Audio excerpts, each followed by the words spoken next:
कहानी की शुरुआत होती है 20,000 साल पहले यूरोप में, जब एक छोटी सी जनजाति सर्दियों के लिए शिकार की तैयारी कर रही होती है। जनजाति का मुखिया टाओ अपने किशोर बेटे केड़ा को शिकार के लिए तैयार कर रहा है। टाओ अपने बेटे और एक अन्य लड़के को शिकार दल में शामिल होने की अनुमति देता है। इससे पहले युवाओं को कुछ परीक्षाएं पास करनी होती हैं। उनमें से एक है पत्थर से भाले की नोक बनाना। केड़ा का भाले का सिर सबसे तेज बनता है। जनजाति की परंपरा के अनुसार बाकी शिकारी लड़कों को हल्का फुल्का कठोर स्वागत करते हैं। टाओ अपने बेटे को अपना हार देकर गर्व महसूस करता है। उसकी पत्नी रो कहती है कि केड़ा अभी तैयार नहीं है, लेकिन टाओ को विश्वास है कि यह यात्रा उसे मजबूत बना देगी। रो कहती है, केड़ा दिल से काम करता है, भाले से नहीं। शिकारी दल ग्रेट पाथ नाम के रास्ते से बाइसन जंगली भैंसे का शिकार करने निकलता है। इस रास्ते पर बड़े बड़े पत्थरों के निशान होते हैं, जिन्हें उनके पूर्वजों ने दिशा बताने के लिए बनाया था। टाओ केड़ा की परीक्षा लेने के लिए उससे एक जंगली सुअर को मारने को कहता है, लेकिन केड़ा ऐसा नहीं कर पाता। टाओ उसे सिखाता है कि जान लेने से ही जनजाति को भोजन मिलता है। रात में उनकी आग देखकर एक गुफा का शेर हमला कर देता है और केड़ा के दोस्त को उठा ले जाता है। बाकी लोग समझते हैं कि वह मर गया और पत्थर रखकर उसका अंतिम संस्कार करते हैं। टाओ केड़ा को सिखाता है कि भेड़ियों के झुंड में एक अल्फा होता है। अल्फा अपने समूह की रक्षा करता है, लेकिन बाकी उससे मुकाबला भी करते हैं। एक सच्चा अल्फा पैदा नहीं होता, बल्कि अपने कर्मों से बनता है। आखिरकार शिकारी दल बाइसन के झुंड तक पहुंचता है।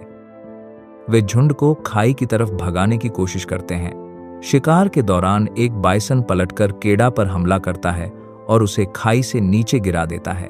केड़ा बेहोश हो जाता है और उसका पैर टूट जाता है। टाओ नीचे उतरने की कोशिश करता है, लेकिन बाकी लोग कहते हैं कि केड़ा मर चुका है। टाओ भारी मन से अपने बेटे का प्रतीकात्मक अंतिम संस्कार करता है और दल आगे बढ़ जाता है। केड़ा होश में आता है और एक गिद्ध को मार देता है, जो उसे मृत समझकर उस पर झपट रहा था। वह बारिश और ठंड में किसी तरह नीचे उतरता है और अपने पैर पर लकड़ी बांधकर चलता है। उसे समझ आता है कि अब उसे खुद ही घर पहुंचना होगा। रास्ते में वह कीड़े खाता है, गंदा पानी पीता है और भूखा प्यासा आगे बढ़ता है।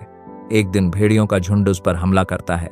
वह एक घायल भेड़िए को देखता है और उसे मारने के बजाय उसका इलाज करता है। वह उसे खाना और पानी देता है और दोनों के बीच धीरे धीरे भरोसा बनने लगता है। वह भेड़िए का नाम अल्फा रखता है। दोनों मिलकर छोटे छोटे जानवरों का शिकार करना सीखते हैं। एक दिन भेड़ियों का झुंड फिर आता है। अल्फा उनके पास जाती है और वे उसे पहचान कर वापस लौट जाते हैं। केड़ा उसे जाने की अनुमति देता है। जैसे जैसे मौसम बदलता है, बर्फ गिरने लगती है। केड़ा बर्फीली झील पर अल्फा को फिर देखता है, लेकिन झील की बर्फ टूट जाती है और वह पानी में गिर जाता है।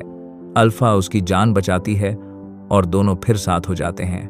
वे एक जमे हुए व्यक्ति के तंबू में पहुंचते हैं और वहां से धनुष बाण उठा लेते हैं। एक गुफा में उन्हें एक गुफा शेर फिर से हमला करता है। केड़ा तीर मारकर उसे मार देता है, लेकिन इस लड़ाई में अल्फा बुरी तरह घायल हो जाती है। अब केड़ा खुद बीमार है, खांस रहा है, लेकिन वह अल्फा को अपनी पीठ पर उठाकर चलता है। आखिरकार केड़ा अपने गांव पहुंचता है। उसके माता पिता उसे देखकर हैरान और गर्वित होते हैं। जनजाति का वैद्य अल्फा का इलाज करता है और जल्द ही पता चलता है कि अल्फा मां बनने वाली है। कुछ समय बाद अल्फा पिल्लों को जन्म देती है। गांव वाले अल्फा और उसके बच्चों का स्वागत करते हैं। धीरे धीरे इंसान और भेड़िए साथ रहने लगते हैं और यहीं से मनुष्य और कुत्तों की दोस्ती की शुरुआत होती है। अगर वीडियो अच्छी लगी हो तो लाइक करें, चैनल को सब्सक्राइब करना न भूलें। मिलते हैं अब अगली वीडियो में।